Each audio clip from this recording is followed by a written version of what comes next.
So this is great timing. Okay, so yes, the webinar is being recorded. So if you may see that on your screen. I'm going to go ahead and introduce Dr. Henke, and then I will turn it over to her for her presentation.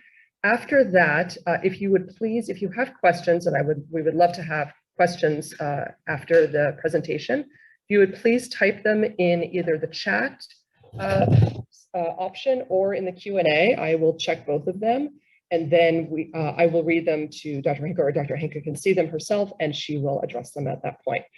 So without further ado, let me tell you about our speaker today. So Marina Henke is Professor of International Relations at the Hertie School and Director of the Center for International Security. Her research is on military interventions, peacekeeping, nuclear security, European security, and defense policy. Before joining the Hertie School, she was an associate tenured professor at Northwestern University, specializing in international relations, as well as at Princeton University, where she was a lecturer and a postdoctoral research associate at the Woodrow Wilson School of Public and International Affairs. She holds a PhD in politics and public policy from Princeton University, a double Master of Science in Development Studies and International Political Economy from Sciences Po in Paris, and the London School of Economics and Political Science, and a Bachelor of Arts in Economics, Politics, and Latin American Studies from Sciences Po in Paris. So without further ado, I will turn it over to Dr. Henke to speak about what does the future hold for NATO. Thank you so much. Thank you so much, Krista, for this very kind introduction. You can already see I'm personifying the transatlantic relationships. I've been going back and forth for 2 decades now. And actually, I'm still on the faculty of Northwestern. But of course, you rightly highlighted, I'm also professor at the Hertie School in Berlin. And, mostly because of the pandemic, I've spent the better part of the last 2 years here in Berlin. And of course, it's a fantastic vantage point to better understand the transatlantic dynamics and, in particular from the German perspective. So what I would like to do today is the following. So let me first share my screen with you.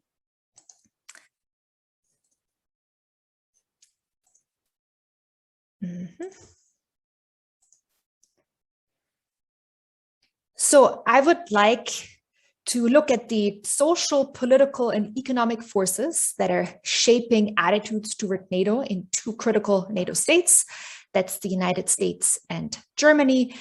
And then ask the question, what can we extrapolate from these forces for the future of NATO?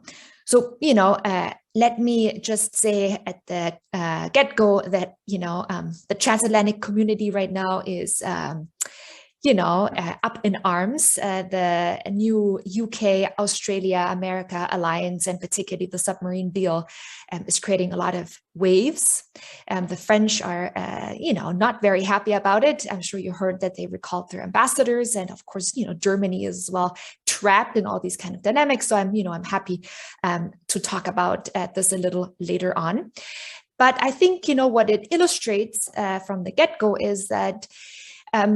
A lot of folks, especially here in Europe, thought that President Biden was a fan of NATO. And after 4 years of President Trump, the transatlantic relationship would be another, cornerstone of American security policy.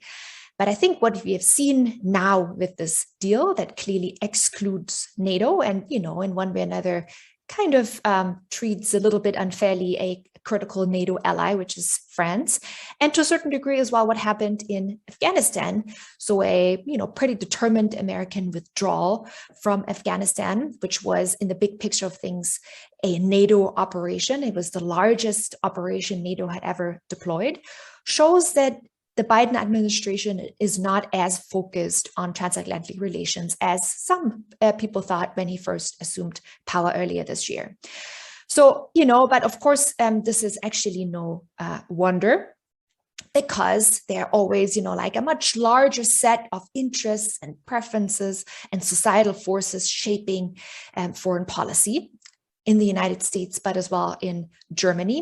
So if you really want to understand what these forces are, we need to look a little bit deeper. And let me actually start from your side of the Atlantic, from the American side, and just give you a little bit of a summary of some of the trends that some of you might even already be familiar with.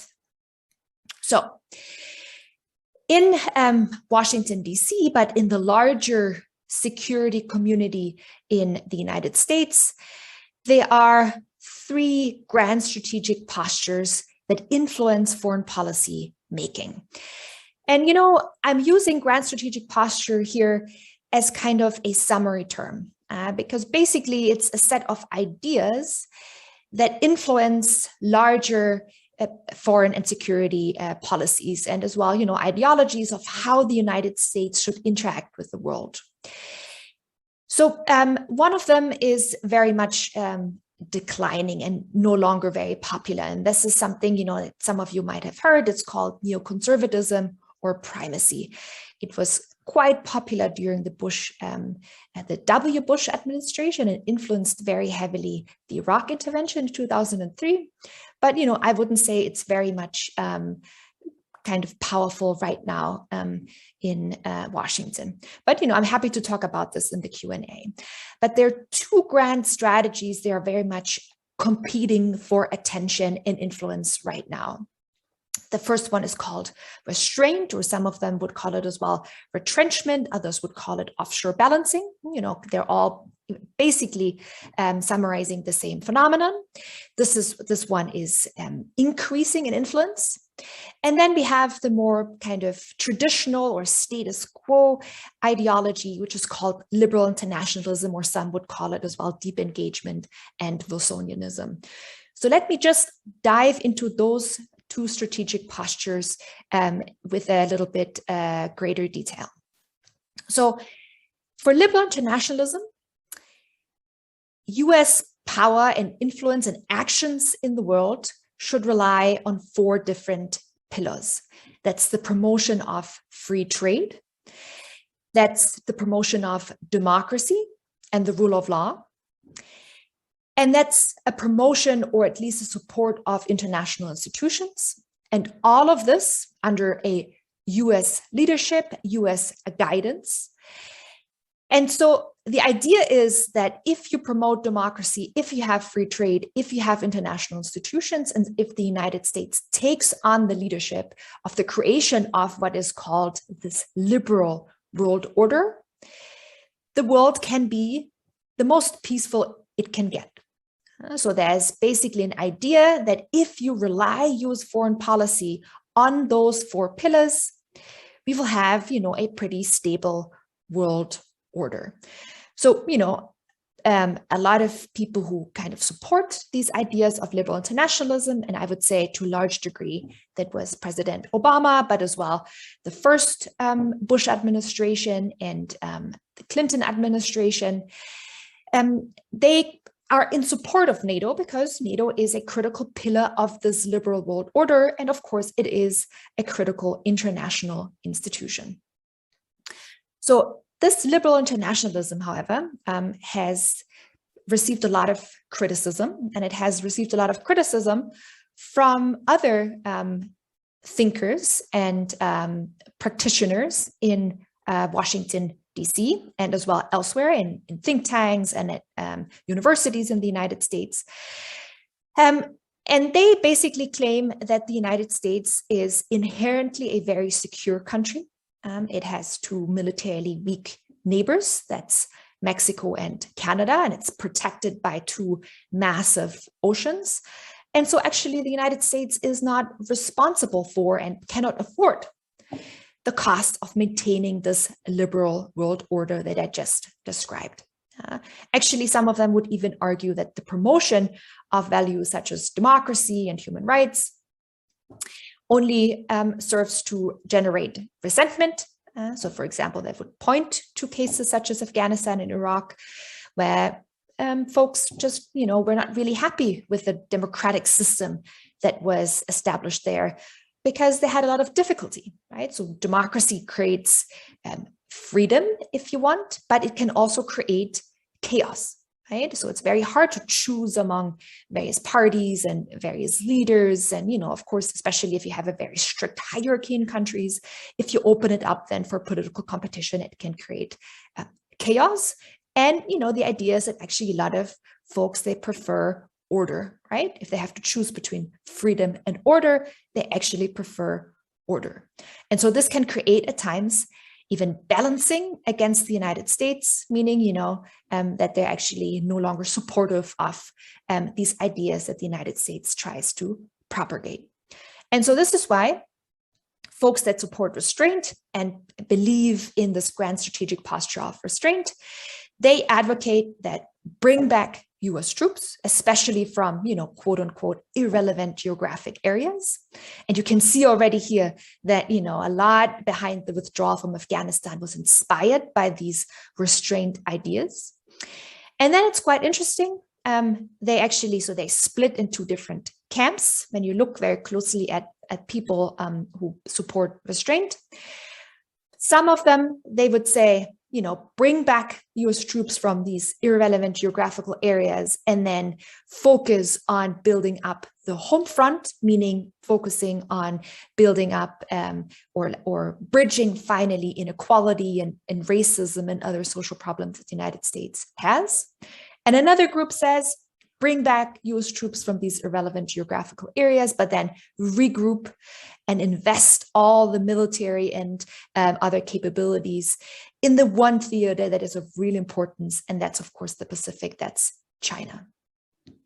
So for our purposes today, though, is that folks who support this grand strategy of restraint, very often they're very critical of NATO.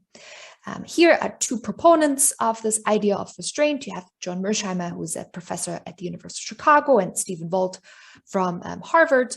And they basically have been advocating for quite a while now. So this is one of their famous pieces published in 2016.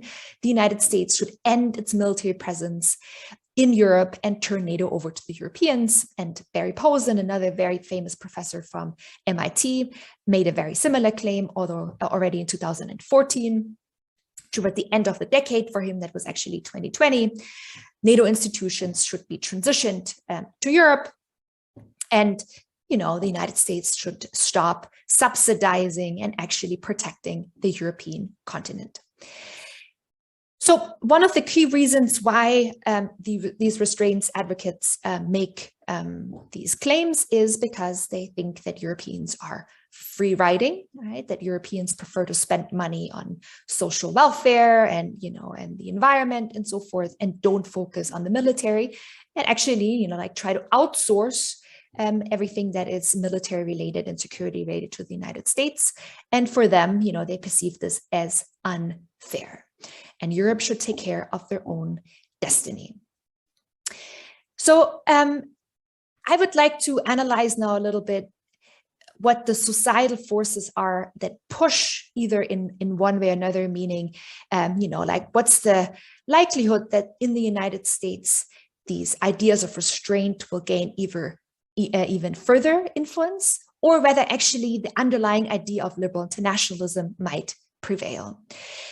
And one argument that is very often advanced why restraint might not be fully dominant in US foreign policy anytime soon is because you have a lot of institutions in the United States, which is sometimes called the Washington blob, that are actually quite attached to liberal internationalism. So here you have think tanks, but as well, all sorts of media institutions. You have international organizations and other organizations that the United States is part of. And these people, very much believe in the notion that you should promote democracy, that you should promote free trade. There is a need for international institutions, and overall, that the United States has a responsibility to lead, right? And you could see as well after the withdrawal and the fall of Kabul, there was a big debate in the United States whether this was actually the right decision. And you could see a lot of these actors and institutions that are attached to liberal nationalism, criticizing those actions. And an argument can be made that actually these, in the big picture of these actors, these institutions are powerful, and they will be, keep on influencing US security and defense policy going forward. And so NATO and US support for NATO will actually prevail. Another argument from the US side is that you cannot disentangle security and economics. The United States is still a country that very much relies on international trade. So here you can see that actually, US trade, imports and exports are still growing. And these companies, in one way or another, they benefit from a global military presence. So, the Coca-Cola and Chevrolet or whatever American brand you would like to use is not just popular abroad because the quality of the product is so good, but as well because the United States is a global military power. And here, I emphasize the global, not just a Pacific power, but it is present as well in the Atlantic. It has this footprint in Europe and so forth. So the argument goes that basically in the end, you will have economic interests that will be pushing for the continuation of the liberal world order, and so as well for liberal internationalism. The third argument very often made is, well, you have a very potent defense industry and, like what some would call this defense industrial complex. It has very often a kind of negative connotation, but, in the big picture of things, it's a reality. It's a political reality that you have hundreds of thousands, even millions of people working for defense companies, contractors, and then in the larger security environment. And these people, of course, as well, in one way or another, benefit from a global military presence. And so they will be pushing for the United States remaining active on all the continents and in all the different areas, and not just in the Pacific. But of course, the downside, and now I'm going to the forces that are pushing against, or at least those that are critical of NATO, they would highlight graphs like the one I'm showing now, that the deficits of the treasury are just growing and growing. And one of the reasons why they are growing, why the United States government is running such massive deficits, is because defense expenditures, especially in the security and defense arena, are just very, very high. And so they need to be cut.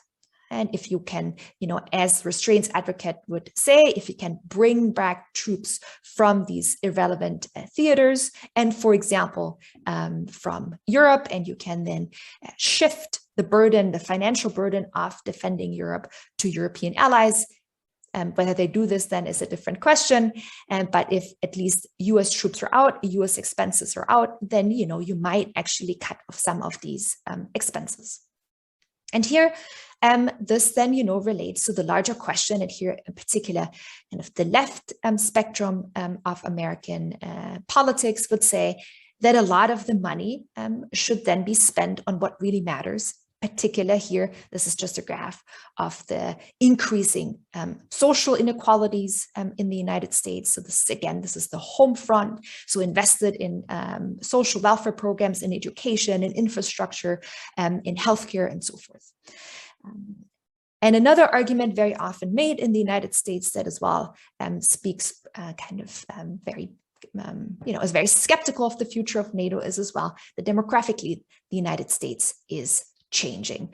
So one reason why the transatlantic community was very strong over the last decades, at least this is what analysts say, was because there was a very strong component of a lot of Americans had some kind of European roots. They could trace back their family, to Italy, or to, of course, the UK, to Germany, to Scandinavia. And so they had a closer relationship with Europe than a lot of the generations and, like the Latinx and Black and other non-white communities that are increasingly growing. And NATO always, and by the way, as well, American participation in the First World War and the Second World War had as well, in one way or another, something to do with, Americans just feeling an attachment to Europe because of the common ancestry. And then, and that's the last big trend that we see in the United States on the question of NATO, is that generational attitudes of what the United States should represent in the world are drastically changing. So here you see just a comparison of the boomers and then Generation X and then the millennials. So the boomers, if I'm not mistaken, they're all born in the 1960s, and then of course millennials in the new millennium. And here just, like the question of, should the United States take an active part in world affairs? Huge difference between the boomers and the millennials. For the boomers, this is still 72% say yes, and for the millennials, it's only 51. So a drop of 20 percentage points, which is pretty massive. And very similar as well, the question here, should the United States maintain superior military power? Here we have as well the silent generation that's even, prior to the 1960s, I think it's the 1950s. And, a 30 percentage point difference between the millennial generation and those older ones. So clearly attitudes toward what the US role is in the world, at least according to these polls by the Chicago Council of Global Affairs, are shifting. So let's move over to Germany and just contrast this a little bit with what you just heard about the United States. So in Germany, we also have a debate that is focused on three grand strategic postures. It's just that the postures look very different. So the first posture here is what I would term the renewal of the transatlantic relationship, and I will talk about this in a bit. The second and quite opposing posture to this idea of a transatlantic relationship is called European strategic autonomy. And then there's a third one, which I call a minimal defense. So let me provide you some detail on each one.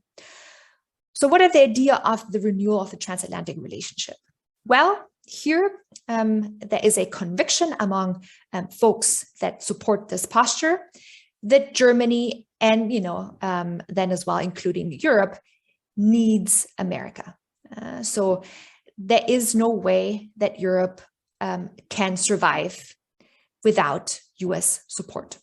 And here, specifically, these folks who support this posture, they look at Russia. And there's a conviction that the EU will not in the near future be able to provide credible security. But then as well, there's a realization that there's no longer this automaticity. So there is a realization that the United States has pivoted to the Pacific, to Asia, and that the strategic focus on Europe that was very much present during the Cold War is gone. So Europe needs to work, right? Europe needs to offer something to the United States and keep the United States interested in European security. And the idea is to offer a quid pro quo.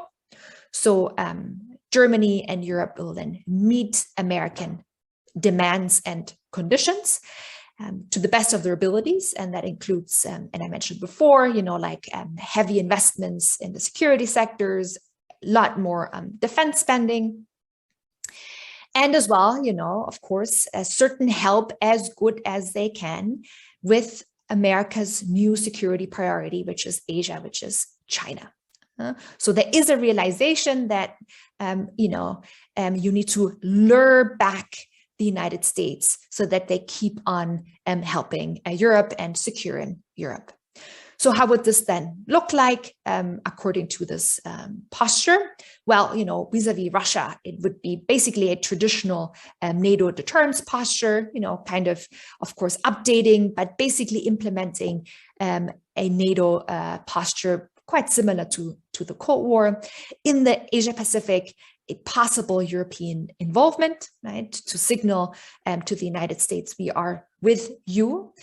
Here, as you might know, Europe is quite far away from Asia. There is no common border with Asia, so it has a lot to do as well with just preventing or inhibiting Chinese economic expansion and technological expansion. So basically, it would be much more actually in this kind of front by Europeans in one way or another could help in countering China. And then what is quite important for Europe is the European southern neighborhood. So this includes the Middle East, but it includes Africa as well. So here, like Europeans say, like they have to take on the responsibility. This is what they think they can do. It's a little bit easier than deterring Russia and nuclear power. So, like they would say, the United States can move out, and the future of the Middle East, secure and peace in the Middle East and in Northern Africa will be a European responsibility with some help from the United States. So strategic autonomy looks very different. Here, the idea is that Europe should seek strategic autonomy, as the title of this grand strategy proposes, and that involves operational, technological, and as well political independence from the United States. So the idea is that European forces alone should be capable of both, so territorial defense, meaning, they should be able to counter Russia, but then as well power projection abroad. So there should be mobile forces. And if Europe wants to have a role in Asia or even, further afield, it should not be depending on American actions, but Europe should be able to do whatever it wants. This, of course, requires that in one way or another, European countries integrate. This is incredibly expensive. Europe is not there yet. Could they do it? Sure. But it requires a massive recalibration of budgets. And then, of course, as well, the build up of military capabilities. Truth to be told, there are a lot of defense manufacturers still in Europe, so they could come up with 5th generation fighter jets and battle tanks, and they could develop their own drones.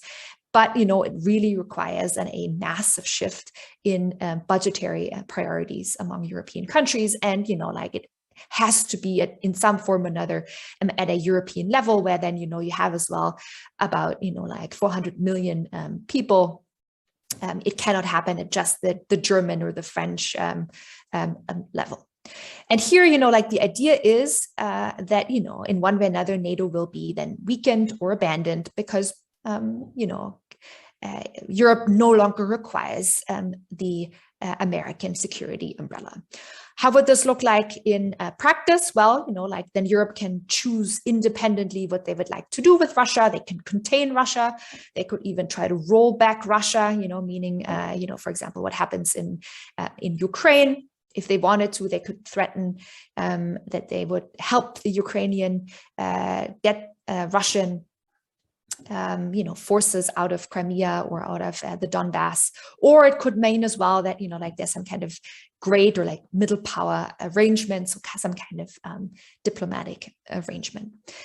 With the Asia Pacific, again, strategic autonomy signifies that Europe could choose whatever strategy it wants vis-a-vis China. It could as well have a very cordial relationship with China, but it's not up to the United States then to decide.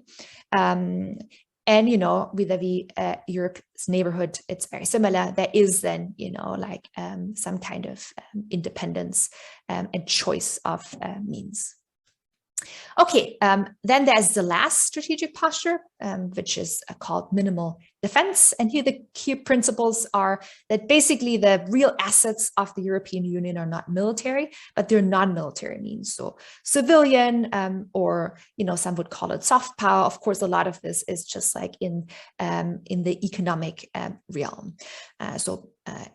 Europe is a formidable economic power. It has, a lot of very powerful trade relationships, and of course, it has a lot of money to distribute. And so the idea here is that Europe and Germany would leverage those tools to create, in one way or another, security. So that doesn't involve the abandonment of military forces, but just minimal military investments. And here, the idea is as well that, Europe tries to transcend some of the security threats by taking a neutral position. So some of them might be a bit familiar with, what in particular Switzerland did during the Second World War. Maybe you've heard. So they basically just declared they are neutral. So some folks, in particular here in Berlin, they propose that in this, future US-China standoff, Europe could take on a position similar to Switzerland in the Second World War, that they just declare neutrality, and, you know, with the idea that then they can be spared of taking sides and even, you know, like being involved in any kind of disputes. So how would this look like? Again, you know, what are very concrete applications? Find some kind of diplomatic or financial arrangement with Russia, you know, help them develop their natural resources, try to, you know, incentivize cordial relations. With the Asia Pacific, it would be the same, you know, have some kind of diplomatic engagement or neutrality. And the same goes as well for the European neighborhood. And this is, you know, you see this in practice actually in a lot of projects that Europeans are paying, for example, President Erdogan in Turkey to keep migrants out, and the same happens as well, you know, in Libya and other some kind of Mediterranean states, you know, where Europe uses in particular those financial incentives to create kind of the security and the world, you know, they would like to live in. So what do the various societal and political and economic forces say, in which direction Germany is shifting? Because, you know, like always remember, these postures, this is more or less an intellectual debate, right? It's a policy debate. Europe hasn't, or Germany hasn't settled on one posture yet, or on some kind of, you know, compromise solution. So the outgoing Merkel administration, we have elections in Germany, quite anticipated elections, actually this coming Sunday. But the outgoing Merkel administration was in favor of the renewal of the transatlantic relationship. But it looks very, very likely that Merkel's party will not win the elections on Sunday. That means we will have a shift in German policy. And as some of you know, Angela Merkel was now in power for 16 years. So in Germany, there are no term limits. So that's why you can have, you know, like a leader of a government for a very, very long time. And we had very stable, you know, for the most part, foreign policy orientations. So actually, you know, like there is quite a shift in policy in the cards. And here, you know, you already maybe get an idea that there is what I term a German-China lobby. So you have people in Germany, and a lot of them are actually in the German corporate world. So this is the private sector that, you know, as you can see here, trade more with China than with the United States. And, you know, like, so Netherlands is actually a transit country for other European countries. So Netherlands, you should kind of interpret here as other European countries.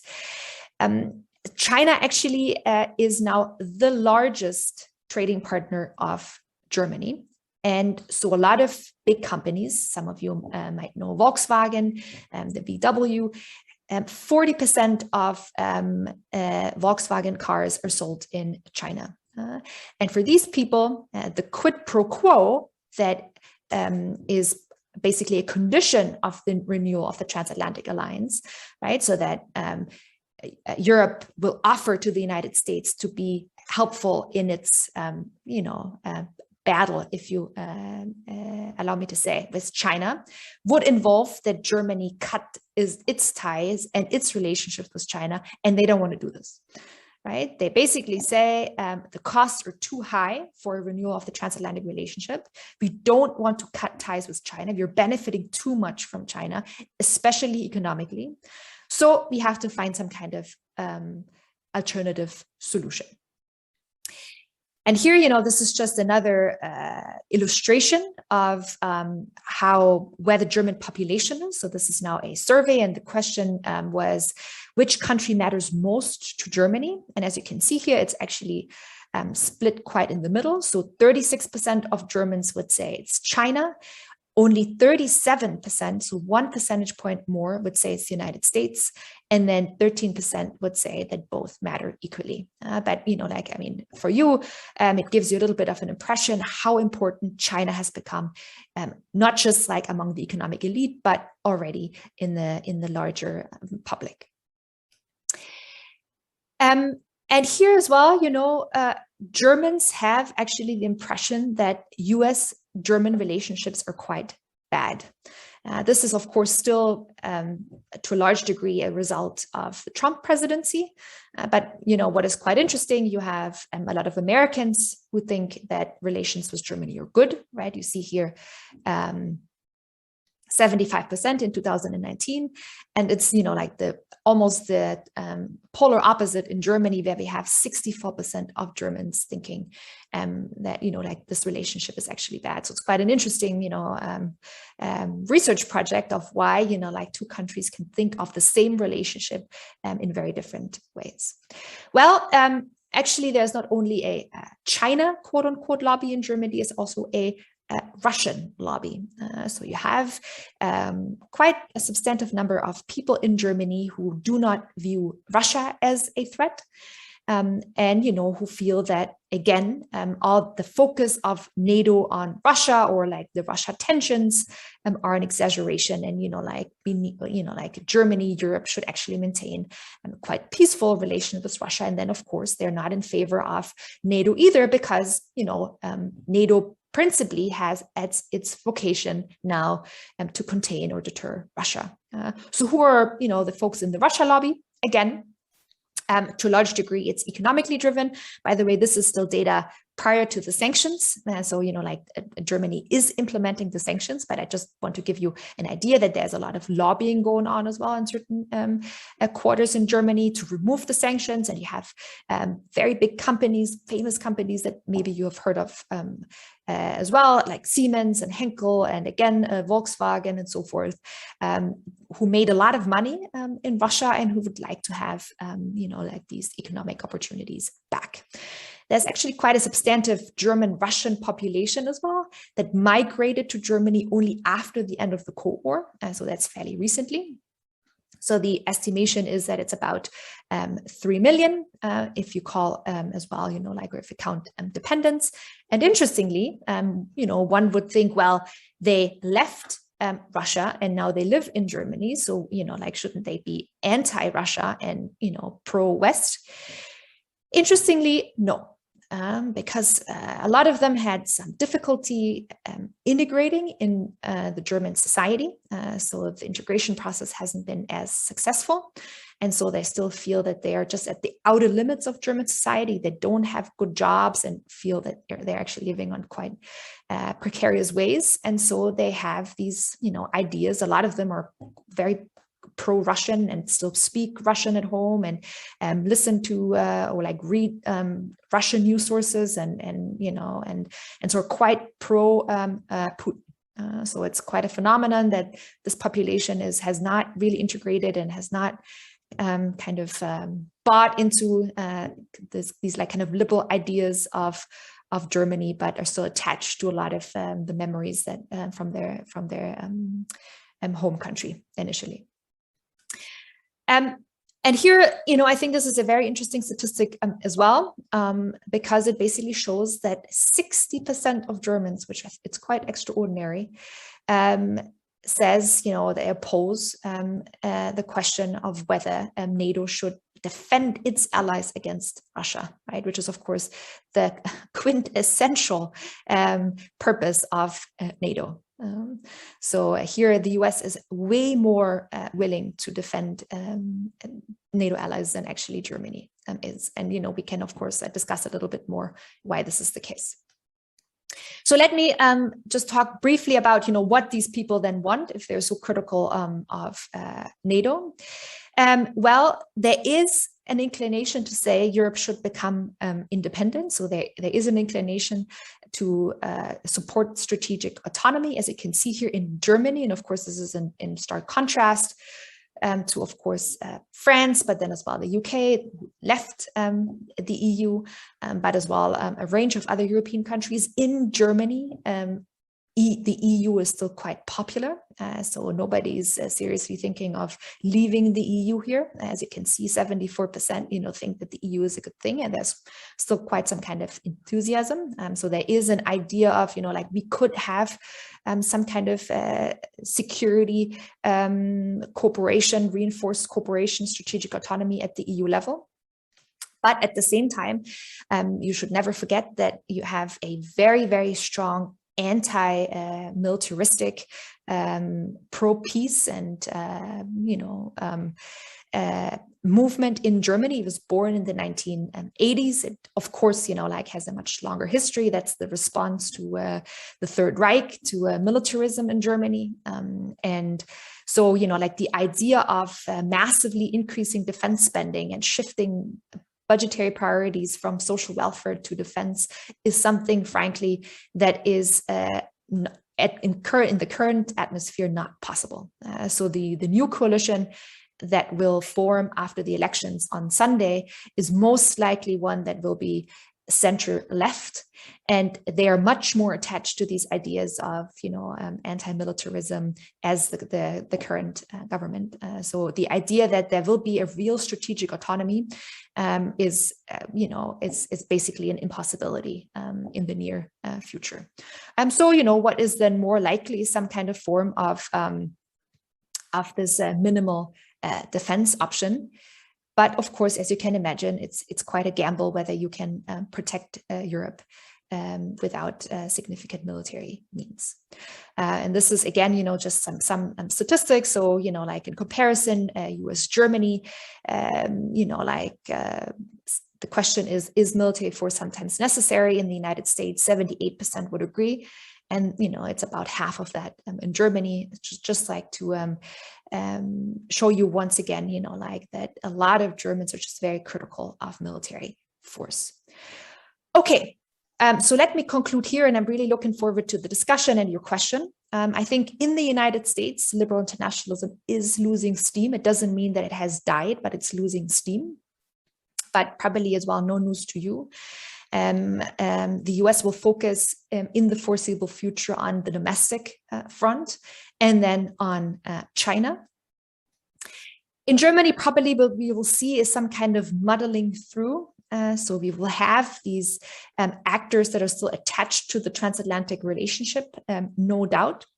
And there will be some as well who are advocating for European strategic autonomy, but the proposals will never be actually come to fruition, because there is just no possibility of sincerely shifting the budgets and sincerely investing, especially in Germany, but as well in other European countries. People are too attached to the notion of, we need to focus on as well now sustainability, climate change, and so forth. So basically, there's, although they might talk a lot about European strategic autonomy, and by the way, this is the talk of the day now as well in the French US spat over the submarines. This is again, this is at least what the newspapers here would say, that illustrates the necessity for European strategic autonomy. But in the big picture of things, I'm very skeptical it will actually come about. And so, there will be some kind of like maybe an implicit, move or like a slope toward, in the end, what one should call the minimal defense option. And of course, this very limited German commitment to the transatlantic relationship and these, questions and the implicit or explicit opposition is likely only to strengthen US voices doubting the utility of NATO. So I think right now there's still a significant number in the United States of very influential people who think that NATO is very important.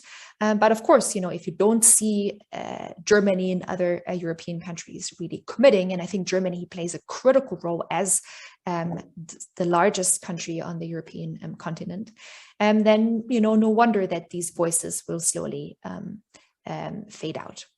So what's necessary to change German attitudes? I'm not saying this because it provides me with joy, but I think the only change might be if there is, if there is an increasing fear of Russia.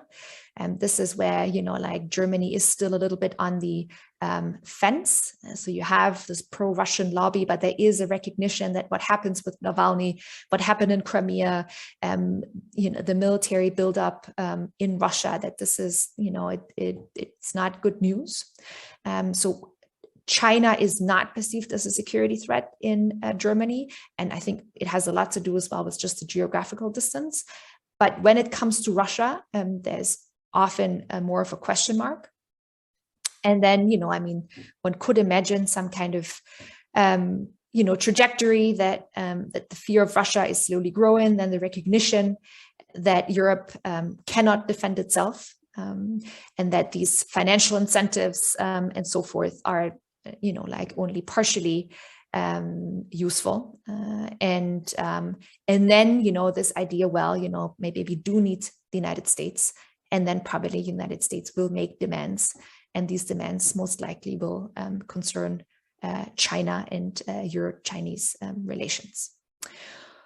Okay, I hope this was a useful presentation of what I see happening in the transatlantic relationship. And now I will stop my screen sharing, and I'm looking forward to your questions and comments. Great, thank you so much, Dr. Henke. That was excellent, very, very interesting, informative. So we do have a few questions in the chat option.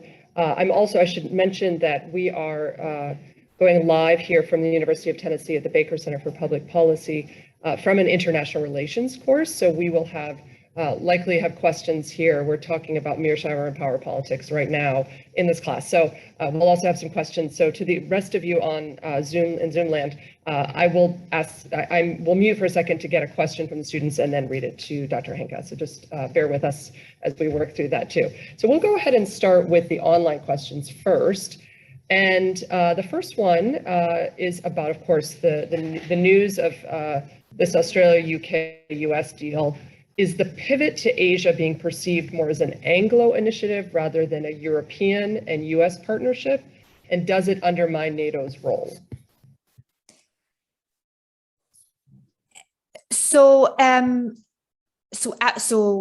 Absolutely. So the pivot to Asia is perceived as an American initiative, right? So it's not a European initiative at all. So in the big picture of things, I don't think there's a single European country, and I would even include the UK, that really perceives China as a threat, or at least to the same degree as the United States. But, dynamics in Europe are always quite complex.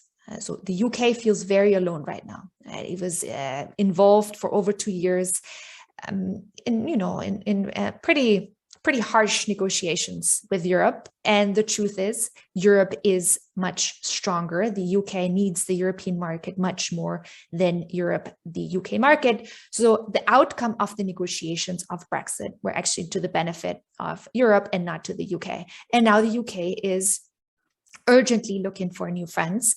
And, it reaches then out, of course, to its Anglophone allies and compatriots, and that's the United States and that's Australia. So, how it's perceived in Europe, that this was something that the United States and Australia negotiated, and then the UK kind of tagged on, with various motives. And one of them was certainly to kind of reaffirm its importance, and as well its loyalty to this kind of other alliance that it's out there and that's not European, and which is the Anglosphere. What has the German response been to this deal? This is really interesting, Krista, and I've been following very closely because so the submarine deal was actually concluded in 2016. So this is already 5 years ago, and it was an open competition back in the day. And believe it or not, some would say the best diesel fueled submarines are made in Germany. At least this is, some defense expert would say this. And the Germans were pretty sure, and they were quite far in negotiations, that the Australians would buy German submarines. And then kind of last minute, they opted for the French offer. And in Germany, in Berlin, and as I mentioned before, it was the same administration because Merkel has been here for quite a while. In the last minute, the French snatched the deal, and there was a lot of suspicion that the French offered maybe some trips to Côte d'Azur to some Australian officials and, some other sweeteners that, by the way, is not necessarily illegal, so I'm not saying that there were like actual bribes, but the French are very, very good. So they use their government and their diplomatic tools to actually sell a lot of defense equipments, and the Germans are much more reluctant in doing so. So actually, like long story short, the Germans were very angry. And now, when this happened, immediately the French government called Berlin and said, like, we need your declaration of solidarity. This is not okay what they're doing. But, truth to be told, the German response was silence, because they're kind of like, remember, like what you did to us back in 2016. So now, like, we're your best friends. And, back in the day, like, you snatched the deal from us. So there was a very lukewarm response here. And of course, that shows you again, just like the difficulties of creating European strategic autonomy and creating some kind of European force, because the European countries, like, yes, they're friends, but they're as well competitors on a lot of fronts. And very often these kind of dynamics overlap. That's very interesting to hear about Germany's bid a few years ago. I don't think that's been covered a lot in the news as much as at least over here. Okay, I have another quick question from online, and then I've got a few students who have questions as well. So we have someone wondering, based on what factors we can determine that China is important to 36% of German people, in non-economic terms at least, as opposed to 37% choosing the US. So I think that was a very interesting graph that you showed. If you could speak a little more to that. Yeah. So the survey is, this is a German survey company. So in this particular moment, it's a subjective feeling, right? So these are not experts, right? This is just a representative survey among the German public, like, who do you think is more important to Germany, right? To your country. What is it based on? I think very much is based on, that a lot of Germans work in companies and are in touch with China, and they realize that a lot of the revenue generated comes from China and not from the United States. And this is not just, so the big difference, what I must say, is that there's a lot of technological cooperation. So China in Germany is not perceived as just the cheap manufacturing company where you get, like cheap toys and cheap clothing. And I'm kind of generalizing here. It's really perceived as a tech hub and the future of innovation. And so, and Germany is still a very industrialized, as many of you know, country. It's doing quite well, and of course, heavy industries, machinery, but then as well chemicals and so forth. And here they really see that, apparently, from their perspective, and if you look at the data, it's to a certain degree it's true that a lot of this innovation comes from China, and so that's, I think, influences these perspectives. Yeah, that's very interesting. It's the different perspectives here in the US compared to Germany. Okay, let me see if, let me go ahead and ask students questions.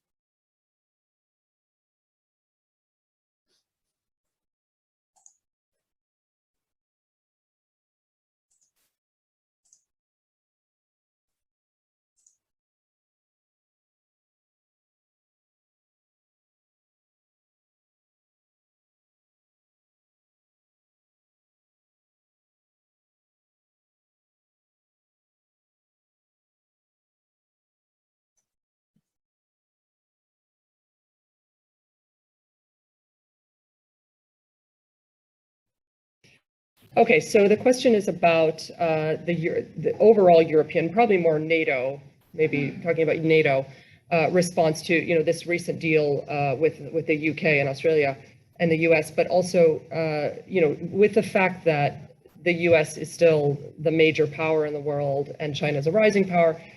What is your assessment of how the Europeans as a whole, and maybe there's no such thing, from a defense perspective, will stay with NATO and the US, with the US, I should say, US influence on NATO compared to backing off and not being more autonomous and not being so US centric? Well, I think, unfortunately, and that, I'm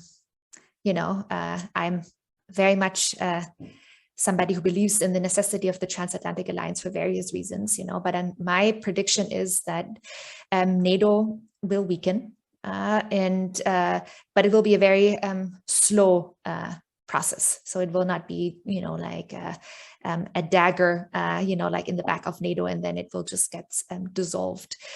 And, for example, France will remember this episode, and they will try then to build up this, European strategic autonomy. For Germany, especially now, like the new government that is coming in, and they're less in this transatlantic mindset than the Merkel government was. So, in one way or another, they might be quite supportive of the strategic autonomy idea.